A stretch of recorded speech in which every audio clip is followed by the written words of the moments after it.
encourage these things. Tottenham Hotspur have made it abundantly clear that they are going to generate as many different revenue streams as possible. They have made it abundantly clear that they are trying to live within their means, in spite of the fact that other teams are distorting the market. They are not prepared to do that with sustainability metrics in mind. And so if you want Tottenham to do well, if you want Tottenham to win more trophies, then you need better teams. If you want better teams, you need more money. And if you want more money, then Tottenham need to find it themselves. And not every Tottenham fan wants to keep putting their hand in their pocket. And so what is wrong with finding other people that don't necessarily support Tottenham to contribute to the Tottenham cause through concerts, through boxing, through rugby, through Formula One?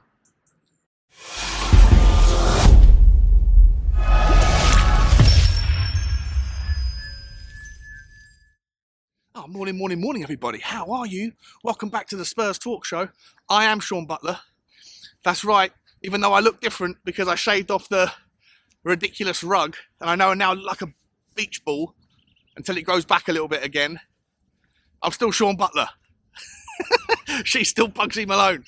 So if you're going to drop a comment, if you're going to give me some banter about this, then make it funny, because I've heard a lot of them already.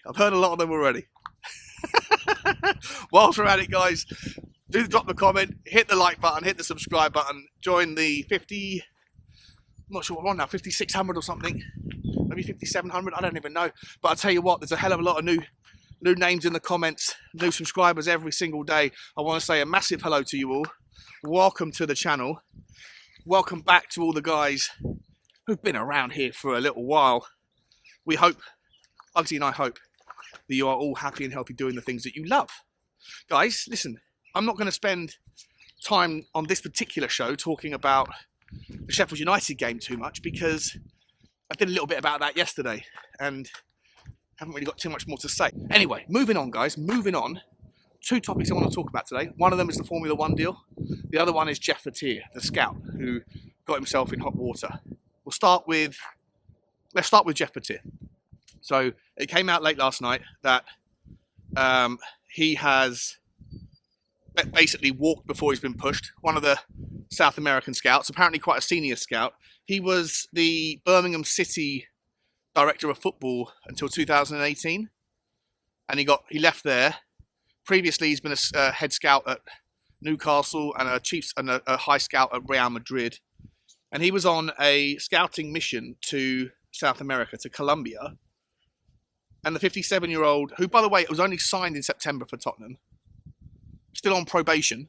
Like, I always thought probation was a 6-month thing for like new employees that are generally quite junior in organisations. I didn't realise that people that are 57 years old, been around the block at some of the best clubs in the world, are still put on probation.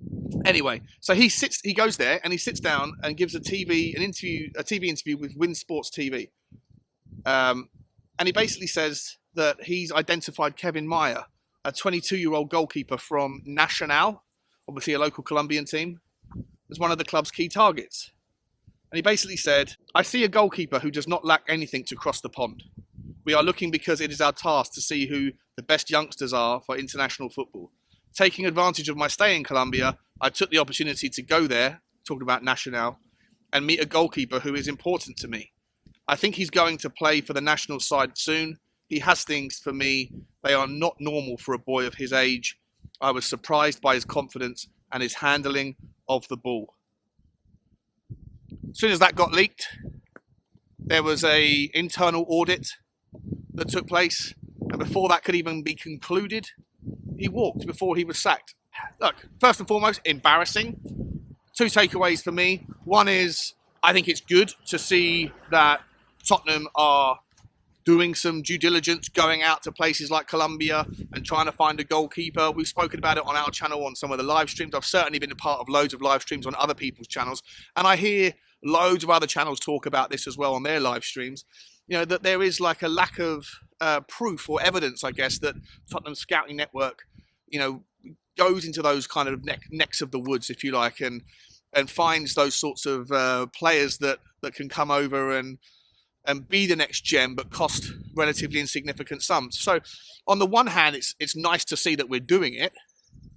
And it's also proof that Tottenham are clearly looking to improve the goalkeeper situation. We spoke about the other day that Tottenham may have already agreed a gentleman's agreement with Altay, the Turkish goalkeeper at Fenerbahce, I think it was, the Turkish captain, who's only 22 or 23 years old, who's really highly rated, by the way. And also, I did find out how tall that guy was. Apparently, he's like 6'7", 6'6", so he is a really big guy, but he's still got that kind of ability to be flamboyant and kind of ambidextrous through the air, if you like.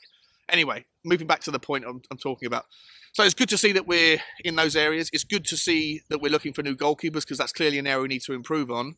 But more importantly, obviously, the negative side of it is it just gives it more indication, more evidence that there is a real shit show thesis, like the flow of blood through the body of our scouting and footballing side of the off-pitch activities, if that makes sense. You know, from Fabio Paratici and everything that he seems to be in control of. You know, it just feels like there's a hell of a lot of problems, isn't there? From what's going on with him in Juventus and all of his troubles, to the inability to really get, you know, any of our players fit enough, quickly enough, and the legacy of injuries, which I know is not necessarily his domain, but it's still off-pitch footballing side of the business. So he is the director of football for that sort of thing, I'd imagine. To this news that, you know, some guy that's employed by Tottenham can't even keep his mouth shut about a potential new signing. You know, what is that? It just looks so sloppy. And, you know, you can't have that kind of thing going on. So I don't know whether this is jeopardizing the ability to sign this kid. I don't even know if he's, you know, Kevin Meyer is I'm not even sure if that's how you say his name. But I'm not even sure if he's a great goalkeeper. I'll certainly check him out on Y-Scout and come back to you about that. But to me, it just reeks of unprofessionalism. And it's just another kind of example, isn't it, of issues that seem to penetrate through all too frequently into the zeitgeist, into the news cycle about things that are going wrong. But hopefully this isn't something which is you know, reflecting badly on Fabio Paratici. Maybe it's just an individual mistake, an individual error, lapse of judgment. You know, who knows? But in any event, doesn't look good. So we'll move on. Morning, guys.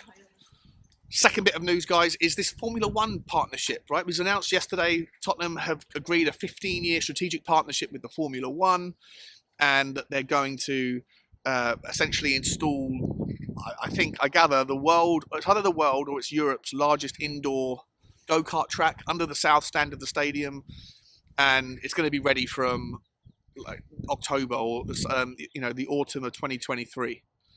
And all of the benefits that have been mentioned by the club are, you know, first of all, more employment into, you know, for the club to employ people to run it.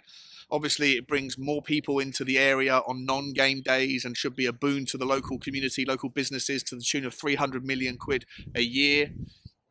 It's going to offer new opportunities to people from that area or people around London who want to get into the Formula One or get into the racing kind of grassroots. And obviously, the big, most important factor for Tottenham Hotspur is going to expand our brand awareness into an entirely new global sport. It's going to generate significant revenues, I would imagine, over time, that will contribute to the, you know, the accounts of Tottenham Hotspur's coffers. And according to the club, it will all eventually figure itself back in to help the first team with its football. Now, before I get into that side of it, I just want to say all of those things are positive. All of those things are good things. I do not understand why anybody on paper, morning guys, why anybody on paper would have an issue with Tottenham Hotspur Stadium being used 24 hours a day, 7 days a week, 365 days a year. As long as it doesn't disrupt Tottenham's ability to play football and your ability to watch the game if you're going to the game, then why not? Why not use it? It's like a gymnasium that closes at 5 p.m. Why not just keep it going, right? If the benefits of keeping it running later into the night allow more guests to come in and it doesn't cost you as much as what you bring in, then why not do it, right? You have an asset, utilize it. I don't understand the issue. I saw people losing their minds on Twitter about this yesterday, and I can't understand why. There's zero consequences to the negative. The only unknown, the only area where I see there's just genuine frustration that I can empathize with or sympathize with to some degree because of a lack of clarity, is the fact that there's no real indication of how much it's going to cost to put this sort of thing in, and then how much profit will it generate, when will it generate it, and will it specifically go into certain areas. And look, I'll give you as clear an answer as I can fathom, and that is that the likely cost would be small because it is essentially the basement of a stadium that's already been built, and I can pretty much categorically dismiss the notion that they would have to make any major structural changes to the architecture, if you like, of the stadium to incorporate this. It was likely already a conceived idea from the get-go. And so if the space is already there, all you really have to do then is just design the cosmetics of a track, put some tyres in, put the crash barriers in, the facilities, toilets or whatever else, right? And changing rooms and stuff. But ultimately, in the grand scheme of things, it's going to be a relatively small setup cost for the final pieces of that jigsaw. And of course, the profits will be very cash generative very soon. The expansion of the brand of Tottenham Hotspur into a whole new world. Formula One is massive. Lots of people that wouldn't otherwise necessarily be interested in Tottenham would now find out about Tottenham, and the kind of trickle-down economics of that are wonderful. But of course, the argument of where does it sit, where do the costs sit, where do the profits sit, is not unknown. It could sit on the commercial side in the financial accounts. A lot of the other kind of activities that we do certainly do sit on those commercial activities side of the revenue and the income statements. NFL, boxing, rugby, all that stuff, all the money that's made for those games sits on a commercial. This may also fit in there, or there's an outside chance it could fit onto one of the subsidiary accounts where the activities around things like property and the golf courses and the cinemas and all that stuff, all those things, the costs and the profits of them are all external. They don't impact Tottenham Hotspur. Another reason why I get confused as to why so many people talk about that stuff all the time. Some of those things were part of the Northumberland redevelopment project, were necessary elements of redevelopment of the local area, and we wouldn't have been given the permissions for the stadium absent doing that stuff. And then a lot of the profits, or all of the profits that are generated from selling those properties, sit off the books for now to pay for the next round of investments in those areas. And then eventually, when the project's done, according to Daniel Levy, all of that stuff filters back into the team. And they say that on the accounts. You're not allowed to lie on financial accounts. It's a crime. So you would imagine, you hope, that when all is said and done and the final phases of the redevelopment are complete, that money will then get distributed back in if it isn't being done so beforehand. And so you could find that this is another example of that. It could be put onto its own small company, or it could be baked into one of the other companies that are on those subsidiaries, but it could equally be on the commercial side. In any event, it shouldn't matter whatsoever and should be encouraged, not frowned upon.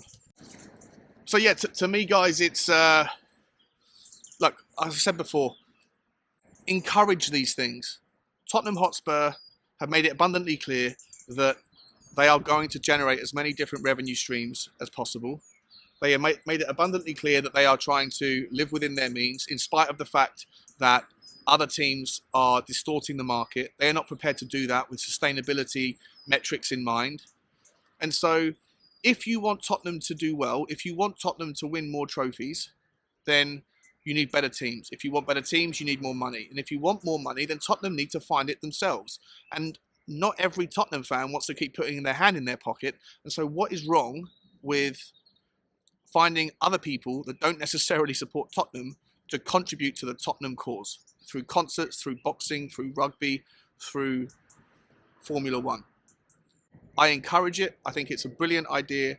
I want the stadium to be used every second of the day, 24 hours a day, 7 days a week, 365 days. As long as it doesn't interrupt Tottenham and the ability for them to play games, then I want that stadium to generate as much revenue as possible from as many different sources of people and funds as possible, so that Tottenham can compete with the likes of Newcastle United, Manchester United, Manchester City, Arsenal, Chelsea, etc., Liverpool.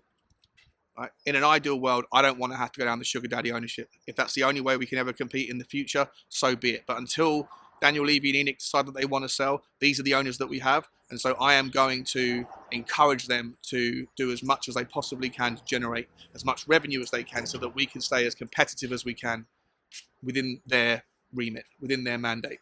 I think you should too. But if you feel differently, let me know, guys. Like, share, and subscribe. I'll see you on the next one. Come on, you Spurs, this evening. And as always, bye-bye.